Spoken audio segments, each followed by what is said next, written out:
할렐루야. 예수 그리스도 이름으로 하나님 말씀 함께 나누는 시간 돌아가겠습니다. 오늘은 출애굽기 사건편, 일어난 어떤 사건들에 대해서 다루는 거죠.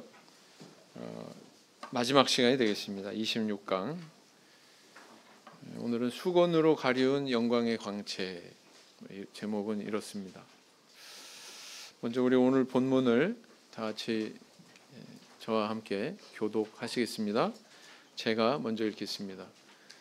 너는 무교절을 지키되 내가 내게 명한 대로 아비벌 그 기한에 7일 동안 무교병을 먹으라. 이는 내가 아비벌에 애굽에서 나왔음이니라.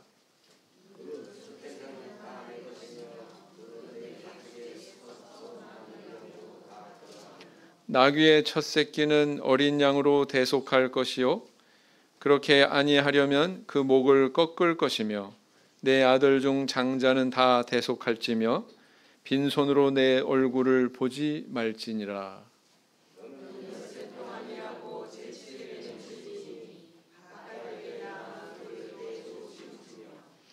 77절 곧 맥추의 초실절을 지키고 가을에는 수장절을 지키라.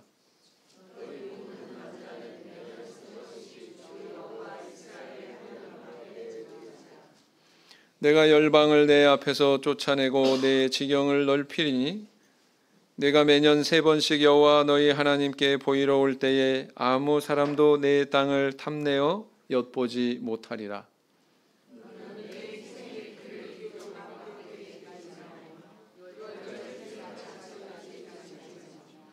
너의 토지 소산에 처음 익은 것을 가져다가 너의 하나님 여호와의 전에 드릴지며 너는 염소 새끼를 그 어미의 젖으로 삼지 말지니라.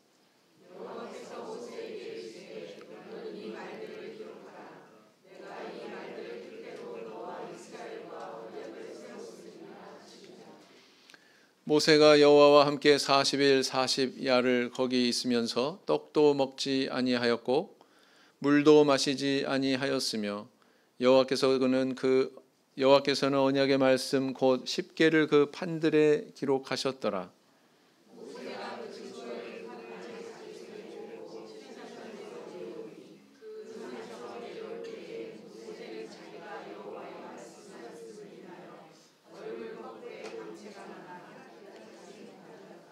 아론과 온 이스라엘 자손이 모세를 볼 때에 모세의 얼굴 거풀에 광채남을 보고 그에게 가까이 하기를 두려워하더니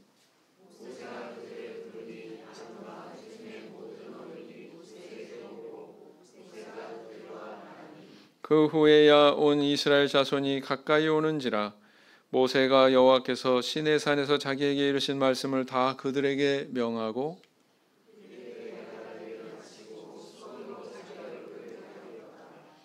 그러나 모세가 여호와 앞에 들어가서 함께 말씀할 때에는 나오기까지 수건을 벗고 있다가 나와서는 그 명하신 일을 이스라엘 자손에게 고하며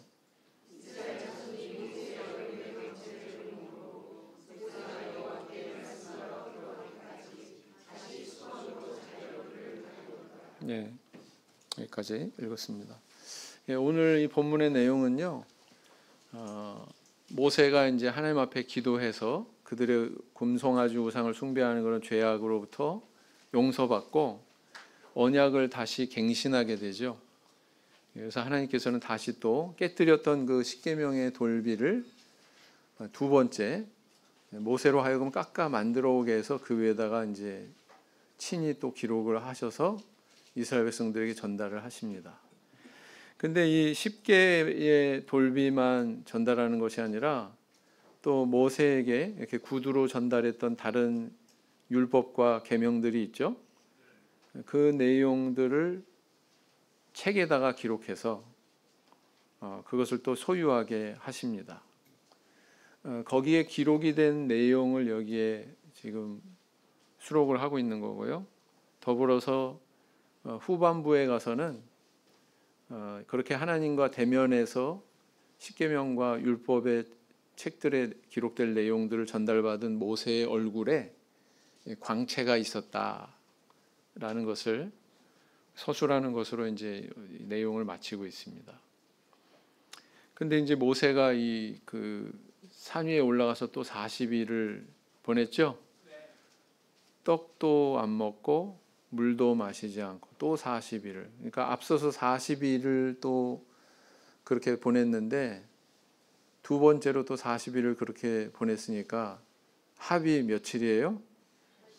80일을 이렇게 생활했다라는 것을 알 수가 있습니다. 사람의 생각으로서는 어떻게 용납이 안 되죠. 이해가 안 되죠. 그러나 하나님께서 모세에게 이렇게 함께 하셨고 하나님의 명령대로 그가 이렇게 행할 때에 그의 이렇게 생명을 지켜주시고 인도하셨다라는 것입니다. 우리 하나님은 능하시기 때문에 모든 것을 가능하게 해주시죠. 모세가 죽지 않고 그래서 이렇게 생존할 수 있었다라는 것입니다.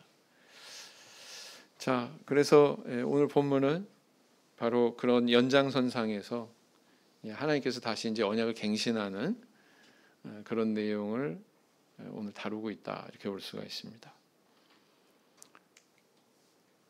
하나님이 이스라엘 백성들이 1년 3차례 지키도록 명하신 절기가 오늘 등장하고 있죠.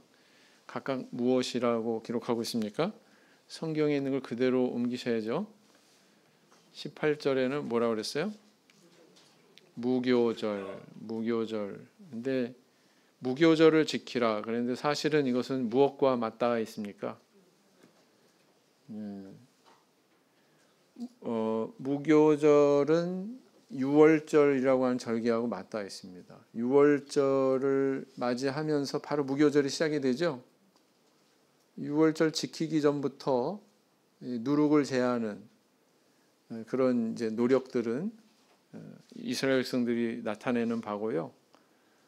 이 무교절이라고 하는 것은 일주일 동안이나 계속되는데 그 첫날이 유월절이다, 이렇게 생각하시면 되겠습니다. 그 다음에 이제 77절 이렇게 기록하고 있습니다. 77절은 말 그대로 7은 숫자 7이에요. 7이 7개 그러면 얼마예요? 49죠. 그래서 이건 숫자와 관련된 절기 이름이다, 이렇게 기억을 하시면 됩니다. 77절. 그리고 또 다른 또 별명이 있죠. 그건 잠시 뒤에 살펴보고요. 일단 성경에 어떻게 기록하고 있는지 그대로 옮기는 겁니다. 지금 23절에는 또 뭐라고 기록하고 있습니까?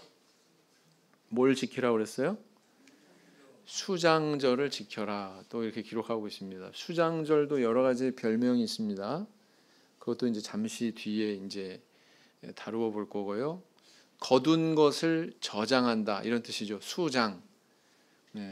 거둘 수, 저장하다 할 때 장자죠. 그래서 거둔 것을 저장하는 절기다라는 것입니다. 절기를 준수하는 것과 더불어 명령하신 것은 무엇인가? 25절 26절을 보니까 어떤 내용을 기록하고 있어요? 절기를 지켜라 라고 말씀하시면서 더불어서 이런 말씀을 하십니다. 내 희생의 피를 유교병과 함께 드리지 말라, 이렇게 말씀하셨고요. 또 유월절 희생을 아침까지 두지 말라. 정확하게 얘기하면 유월절 희생 제물을 아침까지 남겨두지 말라, 이런 뜻입니다. 어떻게 하라는 거예요? 먹어서 다 소화하라. 이것은 이제 출애굽기에 앞서서 저기 12장 이런 데도 나와 있었죠. 그죠? 유월절에 대해서 명령하실 때. 그다음 토지 소산에 처음 먹은 것을 여호와의 전에 익은 것을 여호와의 전에 드려라, 이렇게 또 명령하고 있습니다. 토지 소산에 처음 익은 것을 하나님 앞에 드려라. 이 말씀을 접할 때마다 저는 생각나는 분이 있는데, 옛날에 이제 강진교회에 그 이집사님 아내 되시는 자매님이 계셨어요. 제가 예배 드리러 가면은 어느 날 이렇게 뒷좌석에 보면은 단호박 하나가 딱 놓여 있습니다. 어느 날 애호박이 또 하나 딱 놓여 있고, 미나리 단도 한번 딱 이렇게 올려져 있고, 그래서 뭐예요 이게? 그러면은 첫 수확이에요. 그래서 꼭 그렇게 참겨 주셨었거든요. 그 생각이 납니다. 너는 염소 새끼를 그 어미의 젖으로 삼지 말라. 또 이런 말씀이 있죠. 이게 좀 난해 구절이에요. 이게 무슨 의미인지는 좀 이따 살펴보자라는 겁니다. 자, 세 번째, 여호와께서는 모세에게 십계명 이외의 율법에 대해서 어떻게 처리하라고 명령하셨습니까? 십계명 이외의 율법, 돌비에 새기신 그 10개 이외에 뭐라고 명령하셨어요? 27절에 보니까 모세한테 너는 이 말들을 기록하라. 근데 십계명의 28절에 보면 십계명의 돌비에는 하나님께서 모세한테 야 네가 새겨 넣어라 이렇게 말씀 안 하셨어요? 뭐라고 기록하고 있습니까? 여호와께서 기록하셨다 그렇게 기록을 하고 있습니다. 그 판들에 기록하셨더라 이렇게 기록을 하고 있죠. 그 다음 네 번째, 모세가 두 돌판을 손에 들고 내려올 때 그의 신체에 어떤 변화가 있었는가? 29절 30절 보니까 어떤 신체의 변화가 있었어요? 얼굴 꺼풀에 광채가 났다 이렇게 기록을 하고 있습니다. 그래서 이렇게 하나님과 가까이 하고 하나님과 교제가 깊어지고 그런 사람은 어디를 보면 알 수 있다? 얼굴을 보면 알 수 있다라는 겁니다. 자, 모세는 하나님과 대면하여 대화하는 시간 외에는 광채나는 자신의 얼굴에 대해 어떻게 조치했는가? 33절에 보니까 어떻게 조치했어요? 수건으로 자기 얼굴을 가렸다. 이 부분에 대해서 상당히 좀 분량이 적지 않게 기록이 돼 있어요.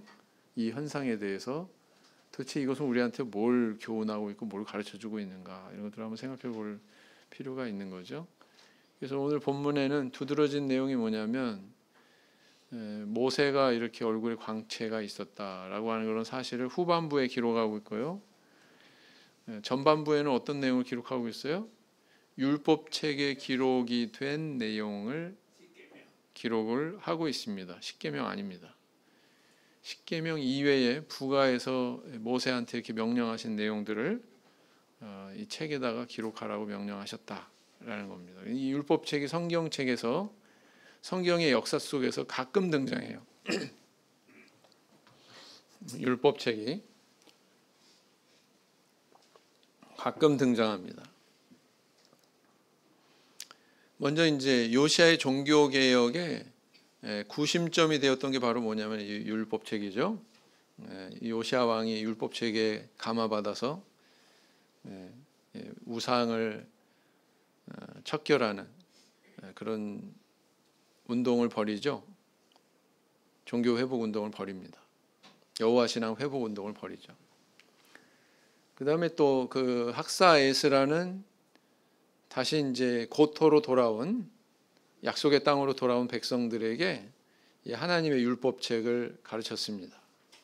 오랜 시간 동안 바벨론에서 포로 생활을 하다 보니까 그들이 사용하는 언어가 달랐죠. 그러니까 이제 이 학사 에스라가 이것을 번역을 해가지고 통역을 해가지고 백성들한테 가르쳤다라는 것입니다. 자, 오늘의 난해 구절 뭐냐면 염소 새끼를 그 어미의 젖에 삼지 말지니라 이렇게 기록하고 있단 말이에요. 유대인들은 이 말씀을 그대로 받아들여 가지고 문자적으로 그대로 받아들여 가지고 어떻게 행하고 있냐면 주방에요 도마가 둘이에요. 칼도 둘이에요. 그래서 다른 식재료를 취급을 하는데 하나는 육식을 다룰 때 쓰는 칼과 도마, 다른 하나는 유제품을 다룰 때 쓰는 칼과 도마가 따로 있습니다. 그 이유가 뭐냐면 바로 이 구절 때문에 그래요. 이 사람들은 고기와 유제품을 우유나 뭐 치즈, 버터 이런 것들을 같이 먹지 않습니다. 왜? 이 구절 때문에. 유대인들 그래요. 처음 듣는 얘기 아닌데요. 코셔라고 하는 유대인들의 음식과 관련된 그런 계율이 있죠. 코셔라고 그래서 그들의 그런 그 규정에 규율에 이게 다 반영이 되어 있습니다. 그래서 고기를 먹은 다음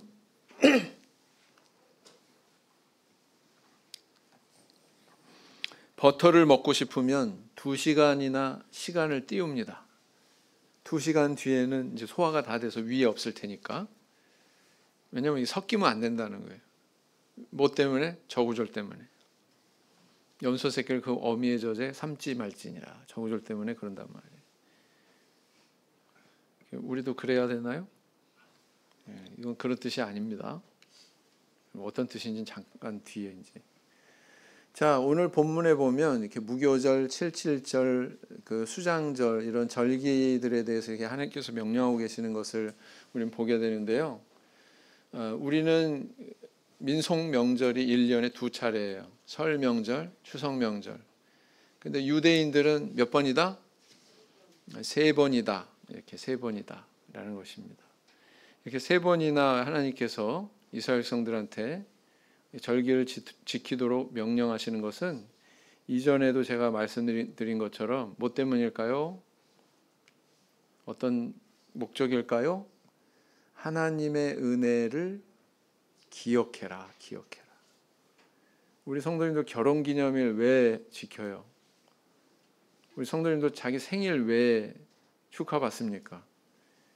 그날이 뜻깊은 날이고 그러니까 잊지 않으려고, 그날이 굉장히 의미 있는 날이니까 기억에 남기려고 그런 거 하는 거잖아요. 근데 우리 하나님께서도 이렇게 절기를 통해서 이스라엘 백성들이 그들을 향해 부어주신 하나님의 은혜를 잊지 말라. 그리고 또 그 은혜가 계속 지속이 되게 하기 위해서 명령하고 계신 거다라는 겁니다. 그래서 무교절의 첫날, 이게 뭐예요? 6월절이에요. 그러니까 2개가 겹쳐 있어요. 무교절은 일주일 동안 지킵니다. 정확하게는 8일 동안 지킵니다. 그런데 그 첫날이 바로 6월절이다.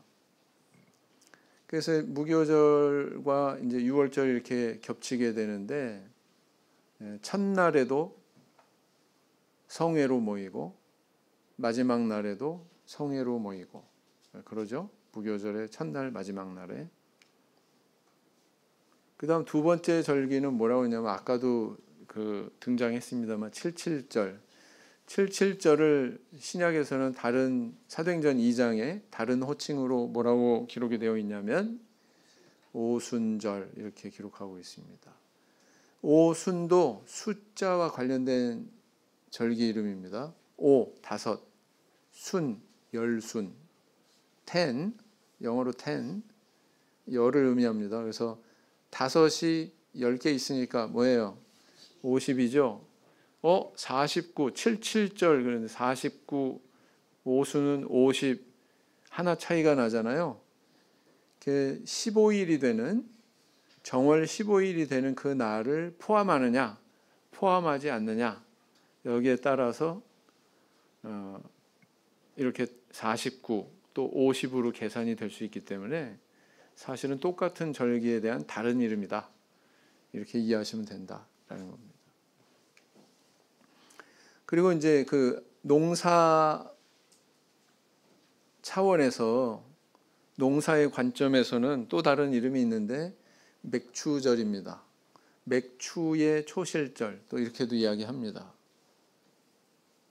그래서 이 3가지 이름이 다 동일한 절기를 가리키는 이름이다 라는 것이죠.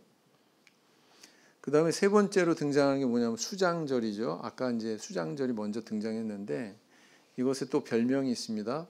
장막절이 있고 그 다음에 초막절이 있습니다. 장막절이나 초막절이나 뭐 장막이나 초막이나 그게 그거죠.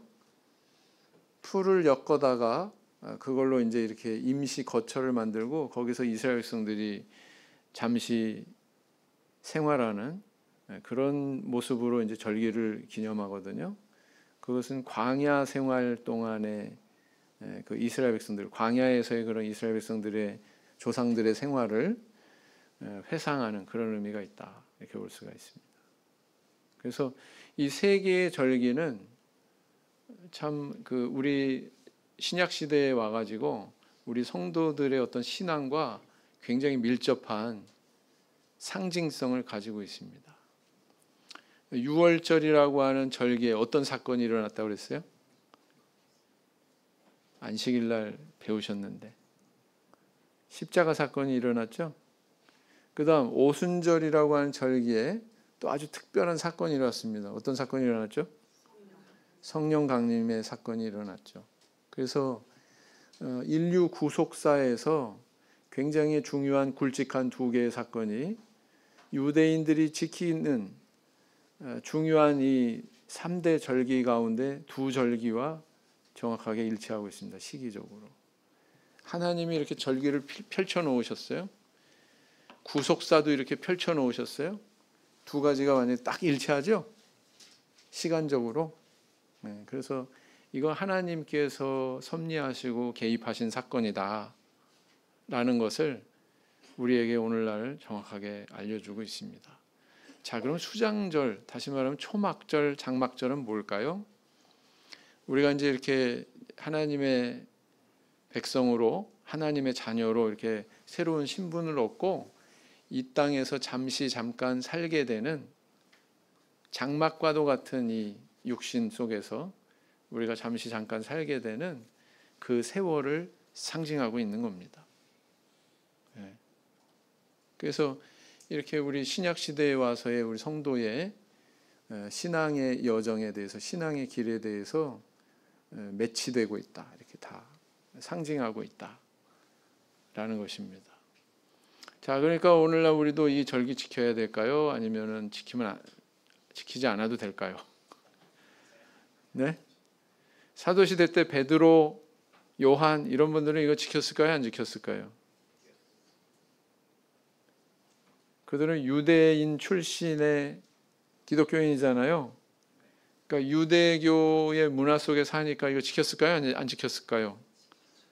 지켰어요. 근데 베드로가 복음을 전한 고넬료나 아니면 바울 사도가 복음을 전해서 받아들인 이방 세계의 사람들은 이런 절기 지켰을까요? 안 지켰을까요?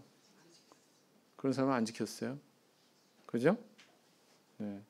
그러면 오늘날에는 이런 거 유월절, 오순절, 초막절 이런 거 지켜야 될까요? 안 지켜야 될까요? 오늘날에는 네, 안 지켜도 됩니다. 왜냐하면 그리스도 안에서 다 영적으로 성취된 거잖아요. 유월절 성취됐어요, 안 됐어요? 예수님 십자가 사건으로 성취됐고, 오순절 성령 강림 사건으로 다 성취됐고, 맞죠?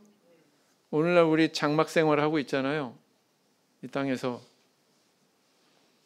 그러니까 이것은 신약 시대에 이미 실체로서 우리에게 다 성취된 것이기 때문에 구약 시대에 하나님께서 이스라엘 백성들에게 명령한 저런 절기에 대해서 우리는 더 이상 지킬 필요가 있습니까? 없습니까? 없습니다. 어떤 특별한 교단은요, 유월절 지켜야 된다고 주장합니다. 그럴 필요가 있습니까?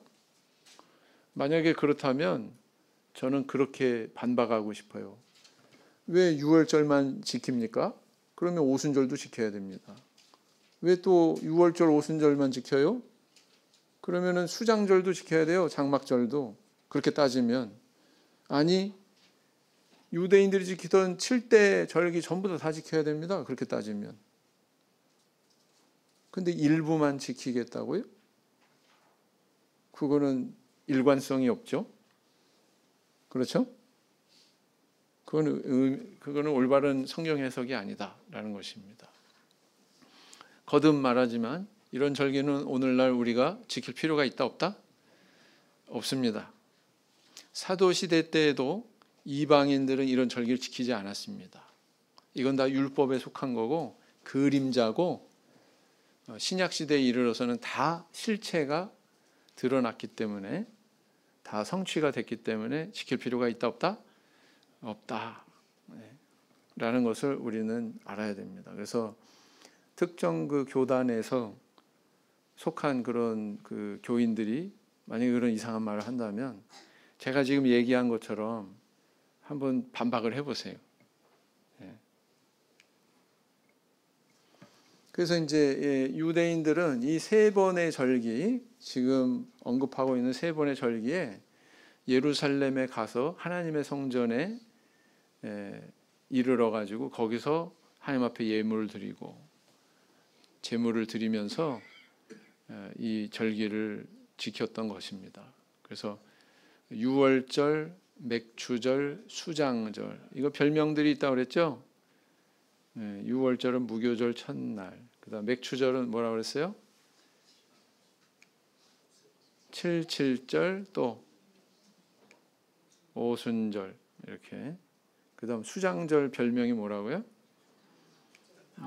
초막절, 장막절, 이런 별명이 있다라는 겁니다. 그래서 뭐 우리가 지키지도 않는데 뭐 꼭 외워야 되나? 뭐 외우실 필요는 없어요. 그냥 자연스럽게 접하시다가 보면 자연스럽게 외워지실 겁니다. 뭐 안 외우셔도 상관없어요. 다만 이제 광의적으로 구약의 이런 절기들은 다 예수 그리스도께서 성취하셨다. 그것을 예표하고 있다. 나는 또 그 은혜에 대해서 더 자세하게 알고 싶어요. 그러면 이 절기에 대해서 공부하시면 더 은혜롭겠죠? 그죠? 그래서 이스라엘 나라에는 이렇게 월별로 여러 가지 절기들이 있습니다. 중요한 건 뭐다? 이 세 가지 절기였다. 방금 말씀드린 세 가지 절기다. 자, 출애굽기 12장 17절에서도 이 절기에 대한 명령이 나오고 있습니다. 읽어보실까요? 17절 시작. 너희는 무교절을 지키라. 이 날에 내가 너희 군대를 애굽 땅에서 인도하여 내었음이니라. 그러므로 너희가 영원한 규례를 삼아 이 날을 대대로 지킬지라. 16절. 맥추절을 지키라. 이는 내가 수고하여 밭에 뿌린 것의 첫 열매를 거둠이니라. 수장절을 지키라. 이는 내가 수고하여 이룬 것을 연종의 밭에서부터 거두어 저장함이니라. 그래서 이렇게 하나님께서는 이스라엘 백성들이 당신께서 그 선민에게 부어주신 은혜를 기억해라 라는 의미에서 뿐만 아니라 그 기억이 잊혀지지 않고 지속되게 해라 라는 의미에서 이런 절기를 지키도록 했다라는 것입니다. 이것을 지키도록 해서 은혜를 기억하면 하나님께서 또 어떤 효과를 기대하실 수 있을까요? 이스라엘 백성들이 우상 숭배하고 곁길로 가는 것에 대해서 방지할 수 있었겠죠? 하나님의 은혜를 이렇게 기리고 기념하고 그러면서 우상을 또 마음에 둔다? 이거 모순이잖아요. 그죠? 그런데 이스라엘 백성들은 그 모순된 길을 나중에 가더라라는 거죠. 아쉽게도, 안타깝게도. 신명기 16장 10절 읽으시겠습니다. 내 하나님 여호와 앞에 칠칠절을 지키되 내 하나님 여호와께서 내게 복을 주신 대로 내 힘을 헤아려 자원하는 예물을 드리고 그랬어요. 그래서 칠칠절을 지켜라. 또 이렇게 말씀한 것이 신명기에도 또 나와 있다. 또 신명기 16장 13절에는 읽으시겠습니다. 너희 타작마당과 포도주 틀의 소출을 수장한 후에 7일 동안 초막절을 지킬 것이요. 그래서 이렇게 지키도록 명령하고 계십니다. 그래서 오늘날에도 이스라엘 백성들 이거 지킬까요? 안 지킬까요? 이스라엘 사람들, 특히 종교인들, 유대교에 충실한 종교인들 이거 지킬까요? 안 지킬까요? 지킵니다. 6월절 같은 경우는 사마리아인들이 지킨다고 했죠. 전에 동영상을 보여드리고 그랬죠. 네. 지금 몇백 명에 불과한 얼마 남지 않은 그 사마리아인들이 6월절에 옛날 구약 시대랑 똑같이 양 잡아가지고 막 피 뿌리고 막 이렇게 해가지고 불에 살라가지고 그릴에다 구워가지고 이렇게 같이 나눠 먹고 막 그런 거 동영상 보여드린 적이 있습니다. 생각이 안 나시면 저한테 조용히 오세요. 또 보여드릴게요. 그렇습니다. 희생의 피를 유기병과 함께 드리지 말라는 명령. 이것은 신약 시대의 어떤 영적인 의미를 나타내는지 이야기해 보자 그랬어요. 희생의 피는 거룩한 피죠. 제사의 제물의 피다. 거룩한 피다. 그것을 유교병과 함께 드린다고 하는 것은 뭘 의미합니까? 그것은 바로 부정한 것과 같이 드린다는 걸 의미하는 거죠. 그렇게 하지 마라. 거룩한 것을 부정한 것과 혼합해서 하나님께 드리면 합당치 않다. 합당하지 않다라는 것을 말씀하고 있는 겁니다. 그래서 신약 시대에 와서 이런 누룩에 대한 예수님의 이런 말씀을 통해서 우리가 또 한번 생각해 보게 되죠. 읽으시겠습니다. 예수께서 경계하여 가라사대 삼가 바리새인들의 누룩과 헤롯의 누룩을 주의하라 하신대. 이 누룩은 뭐였어요? 바리새인들의 누룩, 헤롯의 누룩. 이것은 바리새인들의 잘못된 교훈, 잘못된 가르침. 헤롯의 누룩 뭐예요? 세속적인 가치관. 이런 것들을 상징하고 있다. 바울 사도는 고린도전서에서 너희는 누룩 없는 자들이다. 너희들은 누룩 없는 떡과 같다라고 성도들을 겨냥해서 이렇게 이야기하고 있죠. 읽어보시겠습니다. 시작. 너희는 누룩 없는 자인데 새 덩어리가 되기 위하여 묵은 누룩을 내어 버리라. 우리의 유월절 양 곧 그리스도께서 희생이 되셨느니라. 이러므로 우리가 명절을 지키되 묵은 누룩도 말고 괴악하고 악독한 누룩도 말고 오직 순전함과 진실함에 누룩 없는 떡으로 하자. 이렇게 권면하고 있죠. 어떤 대목에서 이 말씀을 해요? 음행의 사건이 있는 그 상황에서 이런 말을 하고 있죠. 그 다음 세 번째, 염소 새끼를 어미의 젖으로 삼지 말라. 이 말씀은 뭘 의미할까요? 그래서 유대인들이 그렇게 지금 유대교도들인 이스라엘 사람들이 해석하듯이 이것을 뭐 유제품과 육류를 같이 먹지 말라 이런 뜻입니까? 그렇지 않습니다. 가나안 족속들의 그런 그 종교 행위, 우상 숭배하는 그런 종교 행위에 관련돼서 잔인한 풍습들이 있었다는 거예요. 그런 잔인한 풍습을 본받지 말라. 그 풍습 가운데는 뭐냐면 염소 새끼를 어미젖으로 삶는 그런 모습을 가지고 있었다는 겁니다. 그래서 그들의 풍습을 본받지 말라 이런 의미에서 받아들여야 된다는 거예요. 아시겠죠? 문자 그대로 이렇게 해석하는 게 아니고, 그러니까 이런 걸 보면 하나님 말씀은요 적당한 거리를 뒀을 때 더 정확하게 보일 수도 있습니다. 이런 사례가 그런 사례죠. 너무 가깝게 가서 보면 그림 감상할 때 어떻게 보세요? 우리 성도님들 그림 감상해 보신 적 있으시죠? 이렇게 완전히 뭐 한 5cm 앞으로 가서 이렇게 보면 그림이 잘 보이던가요? 네? 그게 그림 보는 법이에요. 네. 그림은 적당한 거리를 두고서 봐야 제대로 보이는 거죠. 그림이. 하나님 말씀도 그런 면이 있어요. 유대인들은 너무 막 문자적으로 그냥 그대로 적용해가지고 그렇게 해석을 하다 보니까 유제품과 육류를 같이 섞지 않으려고 하는 그런 모습으로 나타났다. 그러나 우리는 그렇게 받아들이면 안 된다. 출애굽기 23장에도 이런 표현이 있어요. 읽어보시겠습니다. 너의 토지에서 처음 익은 열매의 첫 것을 가져다가 너의 하나님 여호와의 전에 드릴지니라. 너는 염소 새끼를 그 어미의 젖으로 삼지 말지니라. 또 나오죠. 신명기 18장 9절 읽으시겠습니다. 내 하나님 여호와께서 내게 주시는 땅에 들어가거든 너는 그 민족들의 가증한 행위를 본받지 말 것이니. 그러니까 이 의미를 23장 19절에 있는 이 의미를 신명기 18장 9절에 있는 의미로 받아들여야 된다라는 겁니다. 이해가 되시죠? 네. 신명기 20장 18절 또 읽으시겠습니다.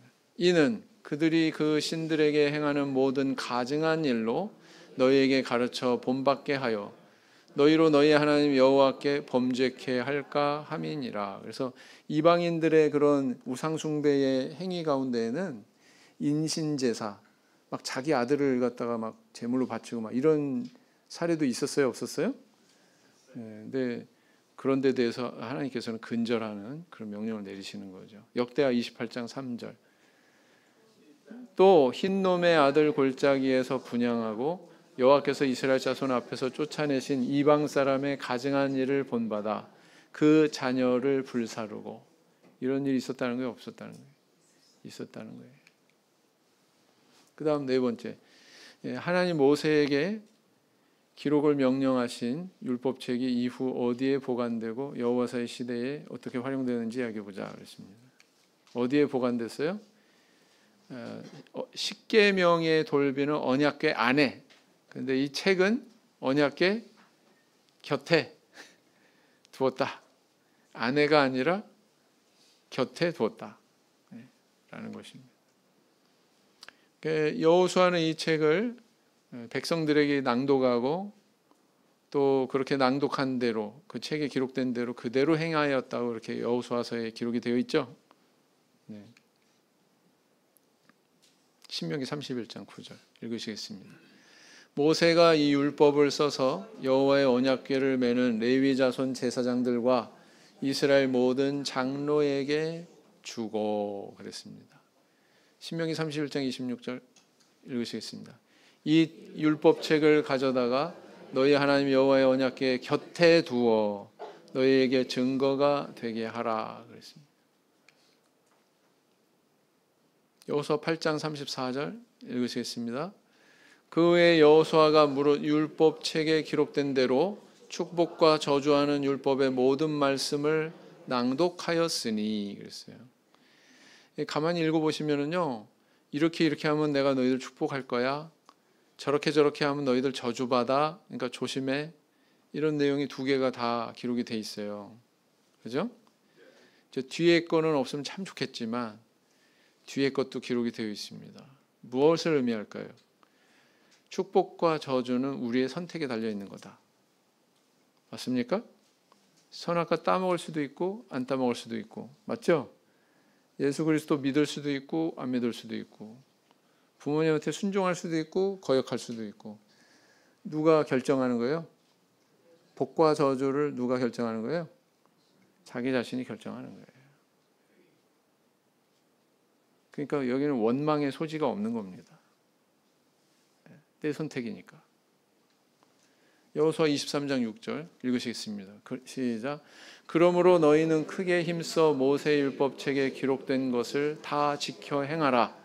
그것을 떠나 좌로나 우로나 치우치지 말라.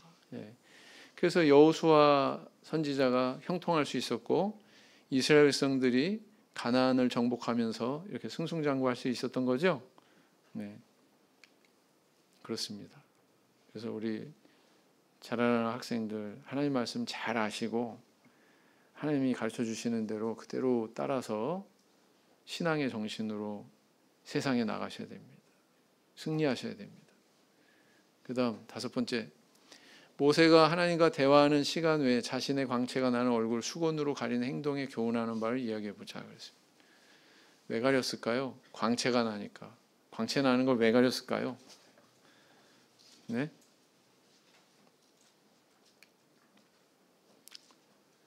이것은 그 하나님과의 깊은 교제를 가질 때 소유하게 되는 그런 영광의 빛이다, 이렇게 볼 수가 있습니다. 또 하나님으로부터 기원한 빛이다.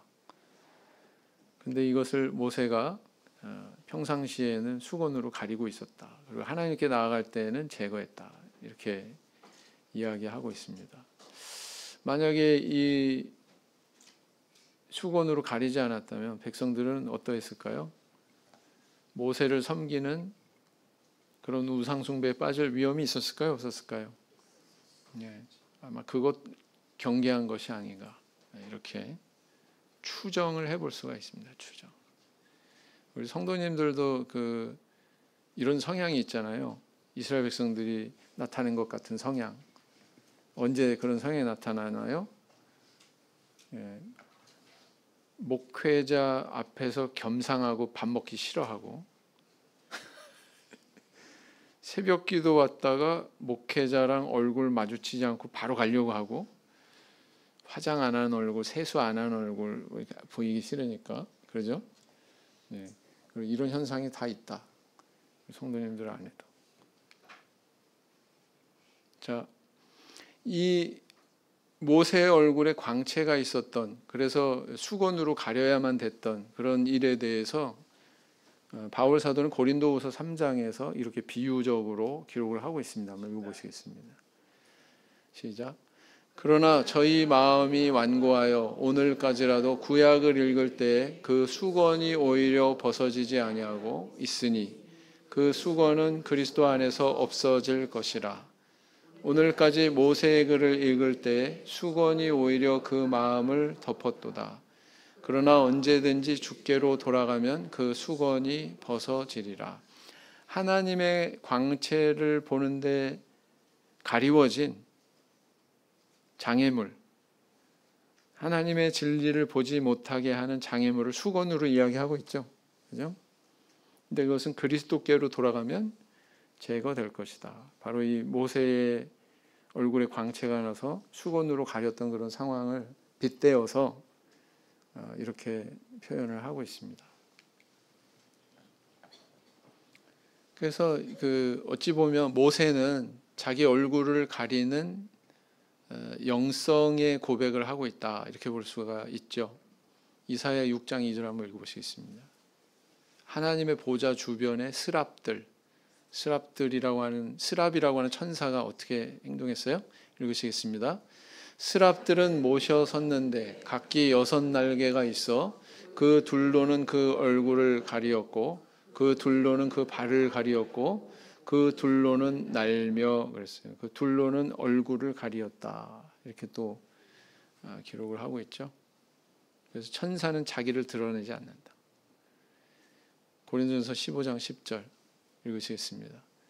그러나 나의 나된 것은 하나님의 은혜로 된 것이니 내게 주신 그의 은혜가 헛되지 아니하여 내가 모든 사도보다 더 많이 수고하였으나 내가 아니요 오직 나와 함께 하신 하나님의 은혜로라. 바울 사도는 영적인 수건을 가리는 그런 고백을 하고 있죠. 네, 그렇습니다. 나는 하나님의 은혜를 기억하는 의미의 교회 행사와 활동에 참여하는가? 참여하시죠? 네, 참여하셔야 됩니다. 나는 이방인의 우상 숭배에 동화될 위험성을 가진 습관이나 풍습이 내 안에 없는가? 이것도 우리가 물어봐야 돼요. 그죠? 우리 살아가고 있는 이 세상이요, 너무 물질주의적이고 너무 쾌락주의적이고 그런 면이 많습니다. 그런 데 대해서 너무 관심 두고 호응하고 그러면은 안 되겠죠. 세 번째, 나는 하나님과 깊은 교제로 신앙인다운 밝은 얼굴을 소유하고 있는가? 네, 이런 것들이 우리에게 도전을 주는 질문이다 볼 수가 있습니다. 묵상 기도하시겠습니다. 아멘.